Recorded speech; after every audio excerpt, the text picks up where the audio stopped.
Hello दोस्तों, आपका अपना YouTube चैनल श्रीनिधि एकेडमी आपका हार्दिक स्वागत करता है। मैं हूं जितेंद्र कुमार और आज की वीडियो में हम अणुसंख्य गुणधर्म के पहले प्रकार वाष्प दाब में आपेक्षिक अवनमन के बारे में बात करने जा रहे हैं। तो वीडियो में अंत तक बने रहिए। अगर आप इस चैनल पर नए हैं तो चैनल को सब्सक्राइब कीजिए, वीडियो को लाइक कीजिए और ज्यादा इसको शेयर कीजिए। तो समझते हैं, इस टॉपिक के बारे में बात करने से पहले हम उसकी बात करते हैं जो इस टॉपिक में लिखा हुआ है। ठीक है, इसका मतलब जानते हैं। सबसे पहला टॉपिक है अणुसंख्य गुणधर्म। ठीक है, अब ऐसे गुणधर्म जो अणुओं की संख्या पर निर्भर करते हैं। जो हमारा विलयन है उसके अंदर विलायक कितना है और विलेय पदार्थ के अणु कितने हैं, उन अणुओं की संख्या पर निर्भर करता है। ऐसा गुणधर्म अणुसंख्य गुणधर्म कहलाता है। उसके आगे लिखा हुआ है वाष्प दाब में आपेक्षिक अवनमन। इसका मतलब जान लेते हैं हम। सबसे पहला हमारा शब्द लिखा हुआ है वाष्प दाब। यह वाष्प दाब क्या होता है? जितनी भी वाष्पशील पदार्थ हैं या वाष्पशील द्रव हैं, वाष्पशील उसे कहते हैं जो वाष्प बन जाए। जैसे कि पानी है, ये एक वाष्पशील द्रव है या वाष्पशील पदार्थ है।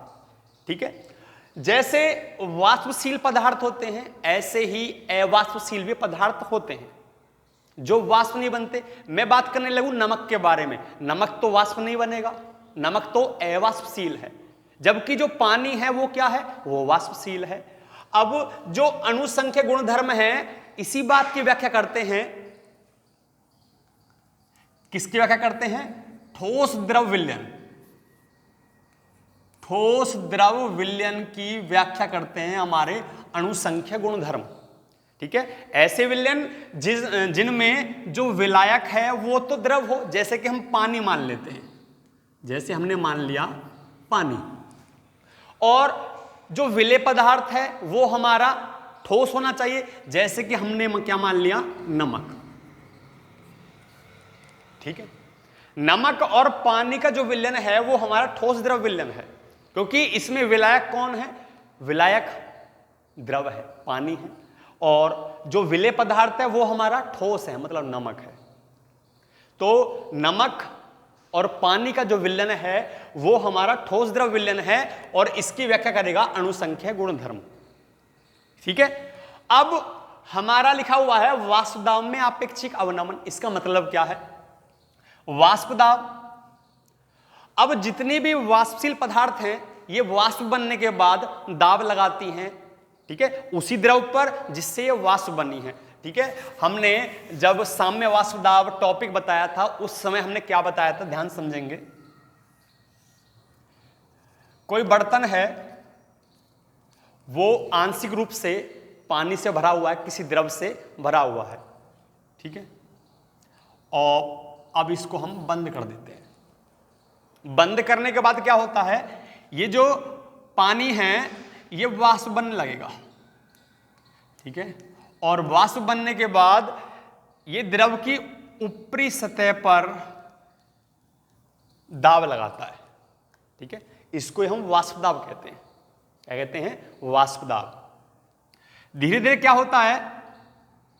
ये जो द्रव है ये वाष्प बनता जाएगा, वाष्प बनता जाएगा और हमारा वाष्प दाब बढ़ता जाएगा। जब हमारा वाष्प दाब बढ़ता जाएगा तो एक कंडीशन ये होगी कि द्रव का वाष्प में बनना और वाष्प दाब हमारा द्रव पर लगना। द्रव वाष्प बनेगा और जो वाष्प है वो दाब लगाएगी। वो दोनों बराबर हो जाते हैं, दोनों क्या हो जाते हैं? बैलेंस हो जाता है उनमें। ठीक है, तो इस कंडीशन में जो भी दाब लगता है उसको हम कहते हैं साम्य वाष्प दाब। साम्य वाष्प दाब। ठीक है, तो समझ गए होंगे वाष्प दाब क्या होता है? जब किसी द्रव को हम ये ढक देते हैं आंशिक रूप से भरकर किसी बर्तन में। ठीक है, उसके बाद वो क्या बनता है? वाष्प बनता है, और वाष्प बनने के बाद यह द्रव की ऊपरी सतह पर क्या लगाता है? दाब लगाता है। इसी दाब को हम क्या कहते हैं? वाष्प दाब कहते हैं। और जब इनकी साम्यावस्था आ जाएगी तो जो दाब लगेगा वो साम्य वाष्प दाब कहलाता है। और उस समय द्रव का वाष्प में बनना और वाष्प का द्रव पर दाब लगाना, इन दोनों में बैलेंस हो जाता है, उसको साम्य वाष्प दाब कहते हैं। ठीक है, तो वाष्प दाब आप समझ गए होंगे। ठीक है, अब आपेक्षिक अवनमन। अवनमन का मतलब होता है कमी। कमी, अब कमी कैसे हो गई? क्योंकि अब इस टॉपिक को बात करेंगे, ठोस द्रव विलयन है। हम अणुसंख्य गुणधर्म के बारे में बात कर रहे हैं और हम उस कंडीशन की बात कर रहे हैं जब हमारे पास विलयन ठोस द्रव विलयन है। अब ये तो हमारी द्रव की शुद्ध अवस्था है। क्या है? द्रव की शुद्ध अवस्था है। और शुद्ध अवस्था में हमारा द्रव भरा हुआ है और द्रव क्या बनेगा? वाष्प बनता रहेगा और दाब लगाता रहेगा। ठीक है, अब एक तरफ का वाष्प दाब हो गया। अब सेकंड कंडीशन के बारे में बात करते हैं।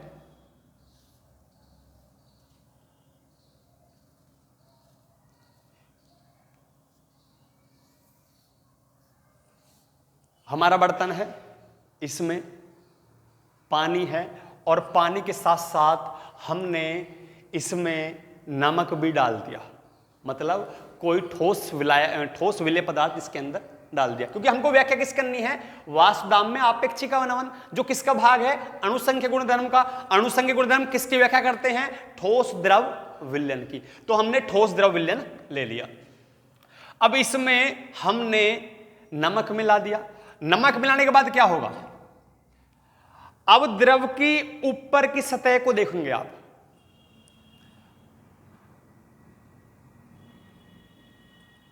तीन, 4, 5, 6, 7, 8, 9, 10।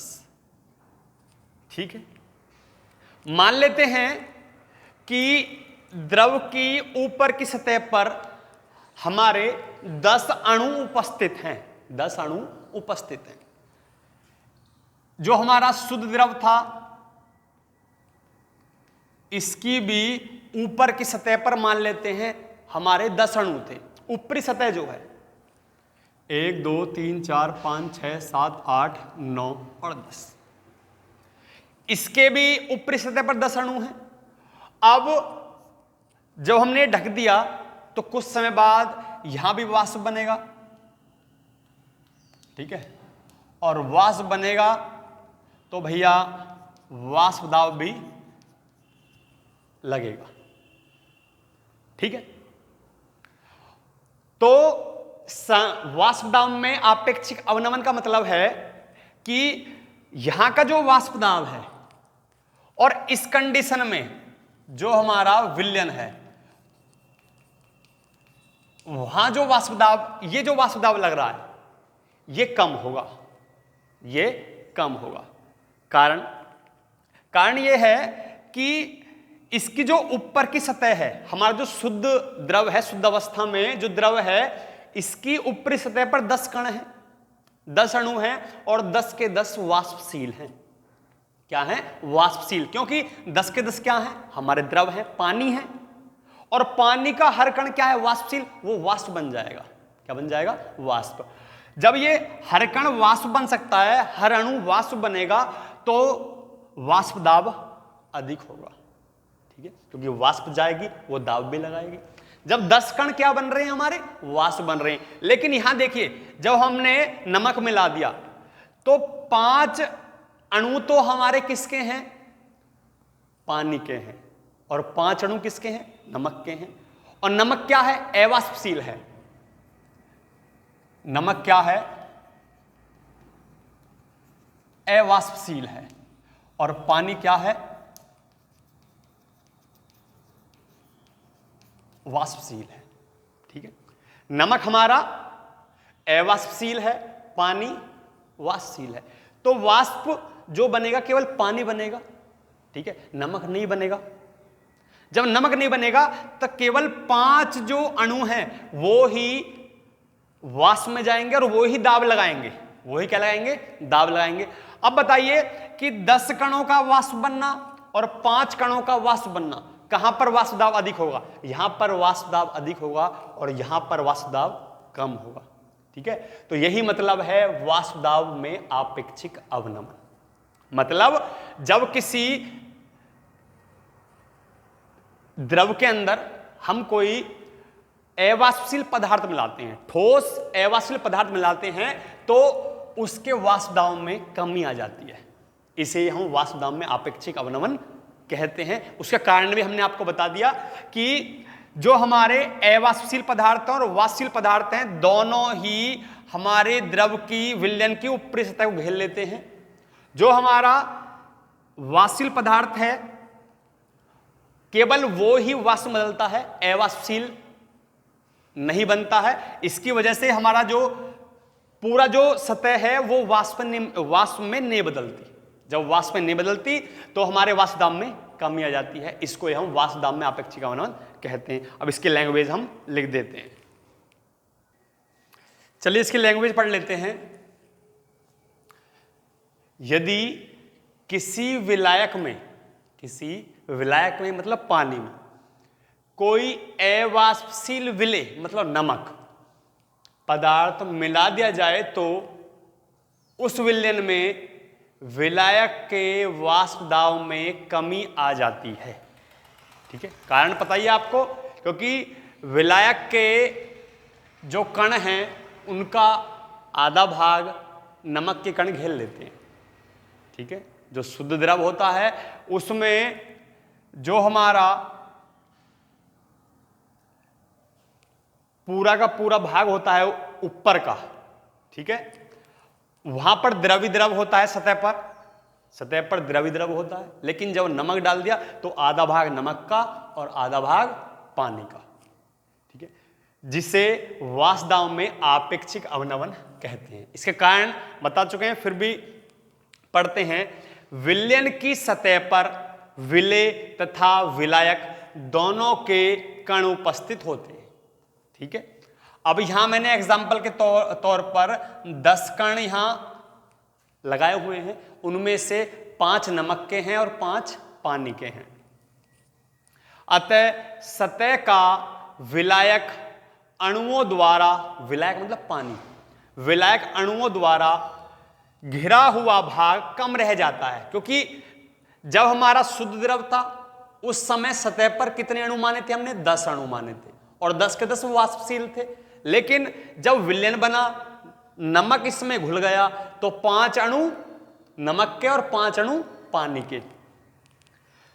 तो विलायक का जो विलायक अणुओं की संख्या कम, उसका हुआ भाग कम रह जाता है। इसके कारण सतह को छोड़कर जाने वाले विलायक, और सतह को कौन छोड़ सकता है? जो वाष्प बनेगा।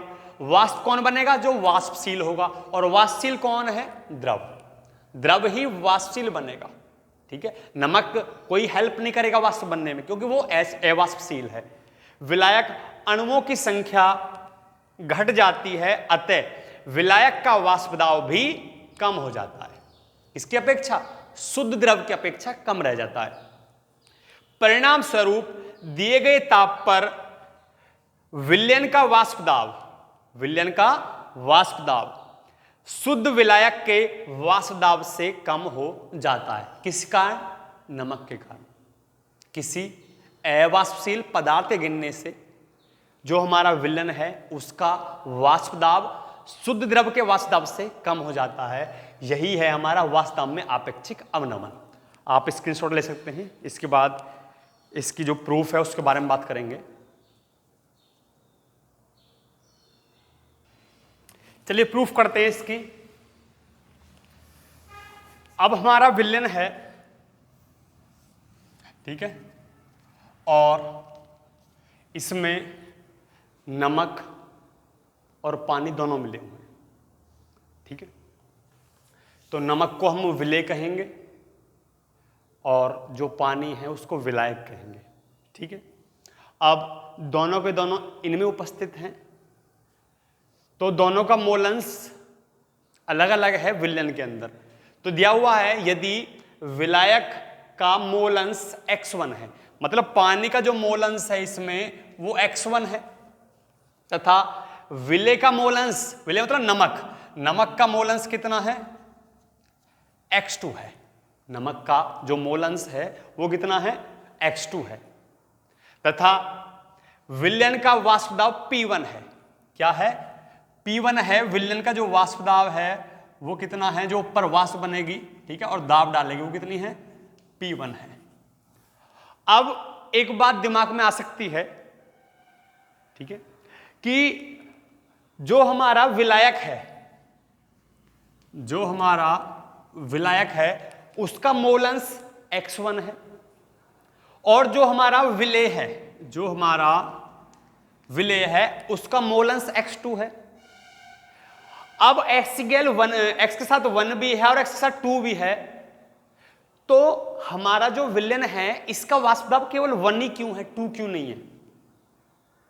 ठीक है, अगर जिस पर आता है वो तो समझ जाएगा, लेकिन दिमाग में एक प्रश्न आ सकता है कि जब हमारे मोलंस X1 और X2 हैं तो जो हमारा वाष्प दाब है वो P1 ही क्यों है? तो इसका उत्तर ये है कि जो हमारा X2 है, मतलब जो कि हमारा नमक है, जो हमारा ठोस है, किसके अंदर? विलयन के अंदर, वो अवाष्पशील है, वो बिल्कुल भी वाष्प नहीं बनेगा। वाष्प केवल जो X1 मात्रा वाला जो हमारा विलायक है, पानी है, वो ही क्या बनेगा? वाष्प बनेगा। इसलिए दाब भी वही लगाएगा। इसलिए विलयन का जो वाष्प दाब है उसमें केवल जो 1 है वो हेल्प करेगा। इसलिए जो हमारा टोटल दाब है किसका? वाष्प दाब है विलयन का, वो P1 होगा। ठीक है, P1 होगा। तो P1 किस पर निर्भर करेगा? X1 पे करेगा, क्योंकि X2 उससे कोई मदद नहीं करेगा, क्योंकि X2 क्या है? अवाष्पशील है, नमक है, नमक वाष्प में कोई मदद नहीं करेगा। इसलिए जो भी हमारा दाब है वो निर्भर करेगा X1 पर। ठीक है, अब समानुपाती का चिन्ह हटाएंगे। P1 बराबर P1 नोट X1। जो P1 नोट है वो क्या है? जहां P1 नोट शुद्ध विलायक का वाष्प दाब है। ठीक है, अब दोनों तरफ P1 नोट माइनस करेंगे हम। ठीक है, P1 नोट माइनस P1 बराबर P1 note minus P1 note X1, ऐसे हम कर सकते हैं। ठीक है, दोनों तरफ ये हमारा P1 बराबर P1 नोट X1 है। अब हमने P1 नोट माइनस दोनों तरफ लगा दिए। ठीक है, दोनों तरफ माइनस किया, लगा सकते हैं दोनों तरफ माइनस, कोई भी चेंज हम दोनों तरफ कर सकते हैं, तो गणित के हिसाब से कोई भी गलती नहीं होगी। फिर दोनों तरफ हमने P1 लगा दिया तो कोई भी चेंज नहीं होगा। अब बताइए कि जो शुद्ध विलायक का वाष्प दाब है, ये हमारा जब पानी शुद्ध था, ठीक है, उस समय का चित्र ये है, और जब हमने नमक डाल दिया था उस समय का चित्र ये है। तो यहां का वाष्प दाब कितना था? P1 नोट, और यहां का कितना था? P1। क्योंकि इसमें केवल पानी पानी है, इसमें नमक भी डल गया। ठीक है, इसका वाष्प दाब मैं मान लेता हूं कि 10 है। कितना है? 10 है। इसका वाष्प दाब 5 हो गया, क्योंकि इसके ऊपर कितने अणु थे? 10 अणु थे, इसके अंदर भी 10 अणु थे। इसमें 10 के 10 अणु वाष्प बन रहे थे, इसमें केवल 5 अणु बन रहे थे, तो ये कम हो गया। ठीक है, तो जो भी हमारी कमी होगी, P1 नोट क्या है? शुद्ध जो हमारा विलायक उसका वाष्प दाब, और P1 क्या है? विलयन का वाष्प दाब। इसमें जो कमी होती है उसे क्या कहते हैं हम? वाष्प दाब में आपेक्षिक अवनमन। इसको हम डेल्टा P से प्रदर्शित करते हैं। अब P1 नोट दोनों तरफ है, कॉमन ले लिया तो 1 माइनस X1 आ गया। कितना आ गया? 1 माइनस X1। अब एक बात ध्यान रखनी है हमको, X1 प्लस X2 बराबर 1 होता है। जो हमारा विलयन है उसके जो भी हमारे मोल अंश हैं उनका योग 1 होता है। तो 1 माइनस X1, X2 बराबर X1 उधर जाएगा तो क्या जाएगा? 1 माइनस X1। तो 1 माइनस X1 की जगह हम क्या लिख सकते हैं? X2 लिख सकते हैं। ठीक है, तो 1 माइनस x1 की जगह हम x2 लिख सकते हैं, तो लिख देंगे डेल्टा P बराबर P1 नॉट x2। ठीक है, इसका स्क्रीनशॉट ले लें।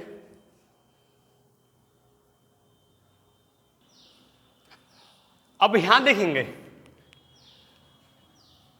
डेल्टा P बराबर P1 नॉट x2। अगर P1 नॉट कांस्टेंट है, इसको हम गायब कर देंगे, तो डेल्टा P समानुपाती x2। डेल्टा P क्या है? वाष्प दाब में आपेक्षिक अवनमन। वो किस पे निर्भर कर रहा है? वो x2 पर निर्भर कर रहा है। x2 का मतलब है कि विलयन के अंदर जो विलेय है उसके अणुओं की संख्या कितनी है, उसका मोलंस कितना है। ठीक है, जितना अधिक हमारा विलेय पदार्थ विलयन के अंदर होगा, वाष्प दाब में उतनी कमी आएगी। इसका मतलब ये था। हम चले थे आपके विलयन के वाष्प दाब से, और यहां पर हमारा क्या था? मोलंस था किसका? जो हमारा विलायक है उसका मोलंस था। और पहुंच कहां गए हम? विलेय के मोलंस पर। यह हमें बता रहा है कि जो विलेय का मोलंस है उसकी वजह से ही वाष्प दाब में कमी आई है। ठीक है, आगे दोबारा से इस टॉपिक को बढ़ाते हैं। डेल्टा P बराबर P1 नॉट x2, और x2 की वैल्यू निकालेंगे। x2 बराबर P1 नॉट इसके नीचे पहुंच जाएगा, डेल्टा P बट्टे P1 नॉट। ये हमारा फॉर्मूला है। ठीक है, जो हमारे न्यूमेरिकल्स में काम आएगा। ठीक है, ये हमारा क्या बताता है कि x2 अगर बढ़ाना है, x2 अगर हमने बढ़ाया विलयन के अंदर, x2 मतलब विलेय की मात्रा बढ़ाई, तो डेल्टा P वाष्प दाब में जो हमारी कमी होगी वो अधिक होती रहेगी। वही हमने यहां बताया है। ठीक है, तो आप उतार लेंगे इसको।